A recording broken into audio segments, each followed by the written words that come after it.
आप सभी को नमस्कार। स्वामी विवेकानंद करियर मार्गदर्शन योजना के अगले सत्र में आप सभी का स्वागत है।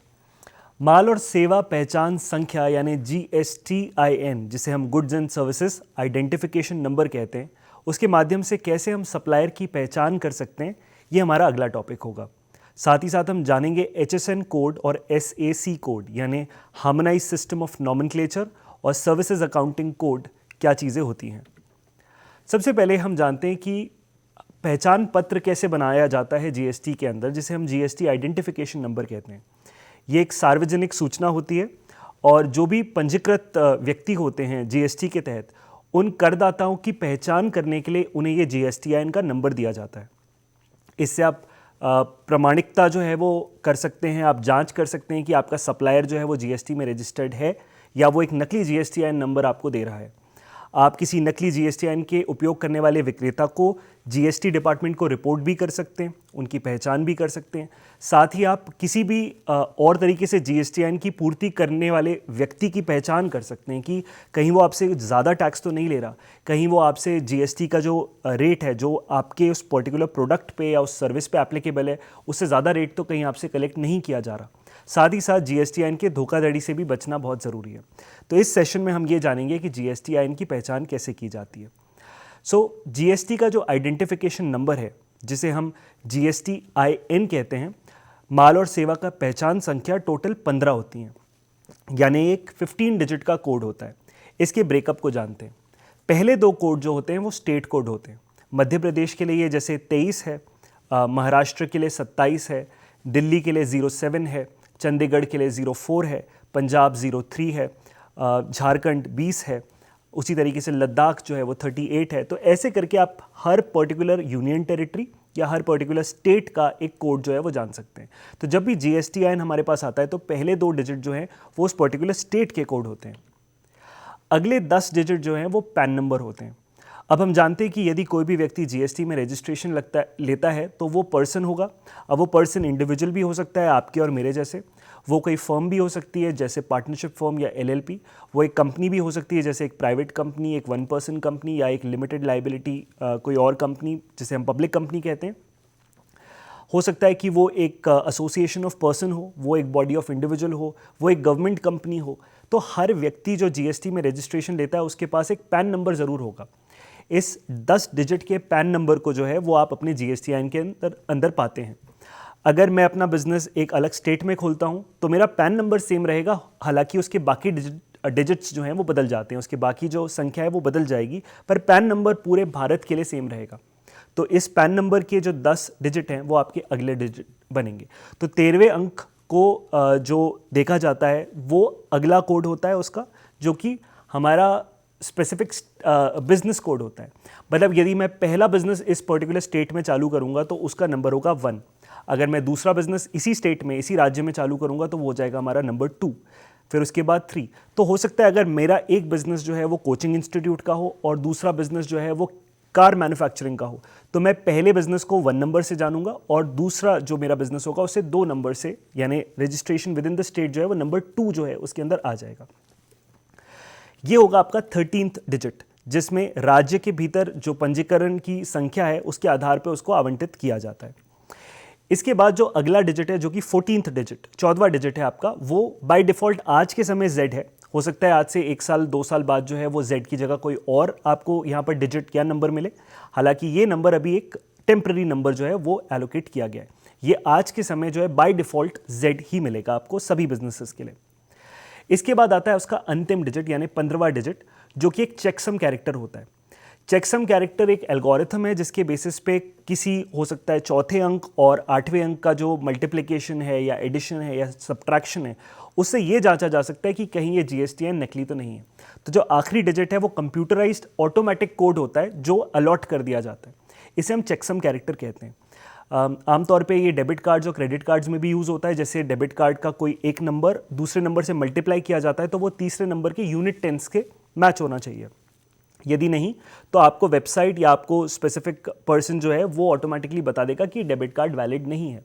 इसी तरीके से ये भी 15th डिजिट एक चेक सम कैरेक्टर है जो कि ये पहचान करता है कि क्या ये GSTIN नकली है या नहीं। अब GSTIN के लिए पंजीकरण करने के क्या तरीके हैं? तो पंजीकरण करने के दो तरीके होते हैं। पहला है ऑनलाइन पोर्टल, जिसे हम कहते हैं वेबसाइट जीएसटी की, gst.gov.in। आप इस वेबसाइट पे जाकर जो है जीएसटी का रजिस्ट्रेशन खुद कर सकते हैं, आप उसका पंजीकरण खुद कर सकते हैं। नहीं तो दूसरा है, भारत सरकार के द्वारा बहुत सारे जीएसटी सेवा केंद्र बनाए गए हैं। आप वेबसाइट पे जाके ये भी सर्च कर सकते हैं कि आपके सबसे करीबी सेवा केंद्र कहाँ पर है, और वहाँ जाकर भी आप जीएसटी में रजिस्ट्रेशन ले सकते हैं उन डॉक्यूमेंट्स के बेसिस पे। जीएसटीआईएन की हम खोज कैसे करें और कैसे सत्यापित करें कि ये जीएसटीआईएन असली है और जो विक्रेता है उसको ही अलॉट किया गया है भारत सरकार के द्वारा। तो वेबसाइट वही है gst.gov.in। इस पे जैसे ही आप जाते हैं तो वहाँ पर आपको मेन्यू ऑप्शन में दिखेगा सर्च टैक्स पेयर, यानी आपके जो करदाता हैं उनकी पहचान करें।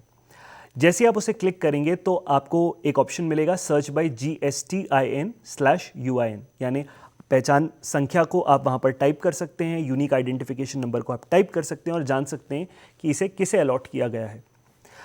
आपको वहाँ पर GSTIN डालने की सुविधा मिलेगी एक पर्टिकुलर बॉक्स के अंदर। वहाँ पर आप वो 15 डिजिट्स जो हैं चेक करके डालें, पहले 2 स्टेट कोड, फिर पैन नंबर, फिर आपकी एंटिटी कोड, फिर Z और फिर लास्ट में आपका चेकसम कैरेक्टर। नीचे आपको एक कैप्चा कोड मिलेगा। इस कैप्चा कोड को जो है वो आप नीचे दी हुई तस्वीर के हिसाब से उतारें और सर्च करें। सर्च करते से ही आपको सबसे पहले मिलेगा लीगल नेम, यानी वो बिजनेस किस नाम से चलाया जा रहा है, ये बिजनेस का ट्रेड नेम क्या है, ये कब से पंजीकृत है। यदि आपको डेट मिलती है 1 जुलाई 2017, यानी ये जीएसटी के आने से पहले से रजिस्टर्ड है, यानी ये दूसरे टैक्सेस में रजिस्टर्ड था और जीएसटी के आने के बाद यानी 1 जुलाई 2017 के बाद ये जीएसटी में रजिस्टर्ड माना गया। फिर उसके बाद आप देख सकते हैं कि कौन सा फॉर्म ऑफ बिजनेस है, क्या ये एक इंडिविजुअल है या इन्होंने गुमास्ता रजिस्ट्रेशन ले रखा है, या ये एक फर्म है, या ये एक एलएलपी है, या प्राइवेट लिमिटेड कंपनी है। तो आप कॉन्स्टिट्यूशन ऑफ बिजनेस वहाँ से पकड़ सकते हैं। फिर आपका जीएसटीआईएन आपको चेक करना होगा कि कहीं वो एक्टिव है या डॉर्मेंट तो नहीं हो गया या सस्पेंडेड तो नहीं चल रहा। सस्पेंडेड अगर वो चल रहा है तो उसका मतलब है कि वो जीएसटी कलेक्ट करने के लिए जो है अधिकृत नहीं है, और एक्टिव है दैट मीन्स उनका जीएसटी जो है वो कलेक्ट करना वैलिड है। आप अपने इनवॉइस के नंबर से भी आप लीगल नेम को चेक कर सकते हैं कि जो व्यक्ति आपको ये जीएसटी का बिल पकड़ा रहा है, टैक्स इनवॉइस पकड़ा रहा है, क्या वो वही नाम है जो आपके जीएसटीआईएन पे वेबसाइट पे सर्च करने पे बताया जा रहा है। आप देख सकते हैं कि ये टैक्स पेयर रेगुलर है या इसका एडमिनिस्ट्रेटिव ऑफिस कहाँ पर है, ये कौन से पर्टिकुलर जुरिस्डिक्शनल ऑफिस के अंदर आता है, इनका खुद का बिजनेस कहाँ पर है, उसे पीपीओबी कहते हैं, प्रिंसिपल प्लेस ऑफ बिजनेस, जहाँ से ये बिजनेस एक्चुअली चलाया जा रहा है, व्यवसाय चलाया जा रहा है। क्या इनका आधार ऑथेंटिकेशन हो गया है कि नहीं, क्या इनका केवाईसी जो है वो हुआ है कि नहीं। साथ ही साथ आप ये जान सकते हैं कि इस बिजनेस के द्वारा कौन से गुड्स और कौन से सर्विसेज प्रोवाइड किए जाते हैं, या वो अधिकृत कौन से गुड्स और सर्विसेज को बेचने के लिए हैं। इसमें आपको पूरे HSN कोड्स मिल जाएंगे और आपको जो मिलता है टैक्स इनवॉइस, आप चेक कर सकते हैं कि उस टैक्स इनवॉइस में जो HSN मेंशन्ड है क्या वही सेम HSN यहाँ पर मेंशन्ड है या नहीं। अगर नहीं तो ऑटोमेटिकली वो बिजनेस ये सामान बेचने के लिए अधिकृत नहीं है। HSN के कोड के माध्यम से आप चेक कर सकते हैं कि जो सामान आपको बेचा जा रहा है उस पर लगाया हुआ दर, उसका लगाया हुआ जीएसटी का रेट क्या वाकई वही है जो बिल में झलक रहा है या कुछ और है। आइए हम देखते हैं कुछ ऐसे जीएसटीआईएन जो आप स्वयं भी उनका परीक्षण कर सकते हैं। तो उसी वेबसाइट पे जाएं और आपकी स्क्रीन पे जो ये 3 जीएसटी नंबर्स दिख रहे हैं, आप इसको सर्च करके चेक कर सकते हैं कि ये किसका बिजनेस है। इसी तरीके से यदि आपके पास भी कोई टैक्स इनवॉइस है तो उसके अंदर भी जीएसटीआईएन के वो 15 डिजिट सप्लायर के सर्च करें और चेक करें कि वो बिल जो है उसके अंदर झलकने वाला नाम, उसमें दिखने वाली डिस्क्रिप्शन, उसका HSN, उसकी क्वांटिटी, उसका प्राइस, उसका रेट वही है जो इस पर्टिकुलर वेबसाइट पे आपको दिखाया जा रहा है। फिर उसके बाद आता है हार्मोनाइज्ड सिस्टम ऑफ नॉमेनक्लेचर। हम इसको हिंदी में कहते हैं सामंजस्यपूर्ण प्रणाली, जिसके माध्यम से आप गुड्स और सर्विसेज की पहचान कर सकते हैं। HSN एक नामकरण का सामंजस्य प्रणाली है जिसके थ्रू आप गुड्स को वर्गीकृत कर सकते हैं, वस्तुओं को वर्गीकृत कर सकते हैं, जिससे वर्ल्ड कस्टम्स ऑर्गेनाइजेशन यानी विश्व सीमा शुल्क संगठन के द्वारा दिया गया है। ये बेसिकली एक 8 डिजिट कोड होता है। हालांकि इसके आखिरी 2 डिजिट जो है वो जनरली इंपोर्ट और एक्सपोर्ट के लिए यूज़ किए जाते हैं, और बाकी 6 जो हैं वो हमें भारत के अंदर गुड्स और सर्विसेज को पहचान करने में मदद करते हैं। सीमा शुल्क और केंद्रीय उत्पाद शुल्क के बाद में 2 अंक जोड़े गए और इसी को हम कहते हैं HSN कोड। इन 8 डिजिट्स को हम कहते हैं HSN कोड। फॉर एग्जाम्पल, अगर मैं आपको कोई पर्टिकुलर आयरन का पाइप जो है वो सेल करता हूँ, तो आप मुझसे ये जान सकते हैं कि आयरन के पाइप की लेंथ कितनी है, उसका डायमीटर कितना है, उसकी थिकनेस कौन सी है, उसके हो सकता है मेक अलॉय का भी हो सकता है, एल्यूमिनियम का भी हो सकता है, मेटल का भी हो सकता है ये आयरन का हो, राइट। तो हर एक का जो HSN नंबर है वो थोड़ा थोड़ा बदलता चला जाएगा, ठीक है। जैसे 7201 जो है आपको स्क्रीन पे दिख रहा होगा वो पिग आयरन है। फेरो एलॉयज जो है वो 7202 नंबर से जाने जाते हैं। जो भी फेरस प्रोडक्ट्स हैं जो आयरन ओर से बनते हैं वो 7203 हैं। फेरस वेस्ट एंड स्क्रैप 7204 है। तो देखिए इसी तरीके से आपका जो आखिरी डिजिट है वो थोड़ा थोड़ा बदलता चला जाएगा इस पर्टिकुलर रेंज में। तो HSN कोड जो है वो उस पर्टिकुलर प्रोडक्ट को आइडेंटिफाई करने में मदद करता है। हो सकता है 7203 पे 5% लगता हो और 7204 पे 18% लगता हो। तो आपको एग्जैक्टली पहचान करनी होगी कि हम क्या खरीद रहे हैं, उसका डिस्क्रिप्शन, उस वस्तु का डिस्क्रिप्शन जो है वो क्या मैच होता है, और उसका जो HSN कोड है उस पर लगने वाला दर आज की डेट पर क्या लग रहा है, कहीं आपसे ज़रूरत से ज़्यादा GST ना कलेक्ट किया जा रहा हो। HSN के कितने डिजिट्स आपके इनवॉइस पे दिखने चाहिए? तो यदि आप किसी ऐसे व्यक्ति से सामान खरीद रहे हैं, कोई ऐसा सप्लायर है जिसका पिछले फाइनेंशियल ईयर का टर्नओवर 5 करोड़ या उससे कम था, तो वो HSN B2B के केस में, यानी बिजनेस टू बिजनेस के केस में, यानी जब सप्लायर और रेसिपिएंट दोनों रजिस्टर्ड हैं, वो B2B कहलाता है, यानी बिजनेस टू बिजनेस। वहाँ पर 4 डिजिट जो है HSN कोड के आपको दिखने चाहिए। और यदि आप एक कस्टमर हैं, यानी आप B2C केस में जो है बात करें, तो वहाँ पर 4 डिजिट या उससे कम भी दिखाए जा सकते हैं, या फिर HSN कोड्स हो सकता है ना भी मेंशन्ड हो, तो इन्हें ऑप्शनल कोड्स कहा जाता है। तो B2C के केस में 4 डिजिट या उससे कम भी हो सकते हैं। तो सवाल यह है कि कितना टर्नओवर एक बिजनेस का है। यदि 5 करोड़ या उससे कम, तो HSN कोड B2B के केस में 4 डिजिट होने चाहिए, और अगर B2C के केस में हो तो 4 डिजिट या उससे कम भी हो सकते हैं। और अगर हम बात करते हैं 5 करोड़ से ज़्यादा टर्नओवर वाले बिजनेसेस की, तो उन सभी केसेस में 6 डिजिट जो है वो अनिवार्य है, चाहे वो B2B हो चाहे वो B2C हो। यानी एक रजिस्टर्ड व्यक्ति को दिया जाए या अनरजिस्टर्ड व्यक्ति को दिया जाए, हर केस में 5 करोड़ से ज़्यादा टर्नओवर पिछले फाइनेंशियल ईयर में पाने वाले बिजनेसेस को 6 डिजिट के HSN कोड को दिखाना ही होगा हर टैक्स इनवॉइस में। एक टैक्स इनवॉइस आपके सामने है, गुजरात फ्रेट टूल्स नाम से। इसमें आप देख सकते हैं प्रोडक्ट है ऑटोमेटिक सॉ और स्टैनली हैमर, और इनके HSN कोड 8202 और 8205 आपको दिख रहा होगा स्क्रीन पे। साथ ही साथ इनकी कितनी क्वांटिटी खरीदी गई, इनका क्या रेट था, टैक्सेबल वैल्यू जिस पर ये रेट लगाया जा रहा है वो कितना है, GST का दर क्या है 9% इस केस में, और GST का अमाउंट कितना है वो भी उसमें ऐड करके एक फाइनल टोटल आपको दिख रहा है। तो इसी तरीके से आप पहचान कर सकते हैं हार्मोनाइज सिस्टम ऑफ नॉमेनक्लेचर वस्तुओं के लिए, और सर्विसेज अकाउंटिंग कोड जो है वो सेवाओं के लिए। अब कैसे इन HSN की पहचान की जा सकती है? तो वही सेम वेबसाइट है gst.gov.in।